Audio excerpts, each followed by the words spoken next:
अपने बोल्ड लिबास और अंदाज की वजह से तनकीद का सामना करने वाली भारतीय अदाकारा और मॉडल उर्फी जावेद को यूएई की रियासत दुबई में नीमुरिया लिबास के साथ शूटिंग करवाने पर हिरासत में ले लिया गया। उर्फी जावेद को रियलिटी शो बिग बॉस के पहले सीजन में शिरकत के बाद शोहरत मिली। उर्फी जावेद ने अब तक 1 दर्जन के करीब टीवी ड्रामों और कुछ वेब सीरीज में काम किया है, लेकिन वो सोशल मीडिया पर ज्यादा एक्टिव हैं। उर्फी जावेद को उनके लिबास की वजह से बहुत तनकीद का सामना रहता है। उनके फैशन सेंस को भी भारतीय रिवायत के खिलाफ करार दिया जाता है। 2 माह पहले उनकी जानिब से पुराने बॉलीवुड गाने हाय हाय ये मजबूरी में बोल्ड लिबास के साथ परफॉर्मेंस करने पर भी उनके खिलाफ हिंदुओं ने कानूनी चाराजोई की थी और उनके खिलाफ भारत भर में एहतजाज किए गए थे। लेकिन अब उन्हें दुबई में एक अवामी मकाम पर नीमुरिया लिबास पहनकर शूटिंग करवाने पर हिरासत में ले लिया गया। दुबई में पब्लिक प्लेसेस पर नीमुरिया या फहश लिबास पहनने की इजाज़त नहीं है।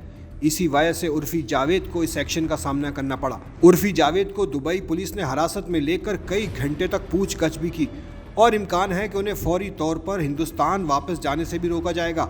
उर्फी जावेद 1 हफ्ता पहले ही कुछ शूटिंग्स करने दुबई पहुंची थी और उन्होंने वहां से ही इंस्टाग्राम पर अपनी बोल्ड तस्वीर और वीडियोस भी पोस्ट की थी।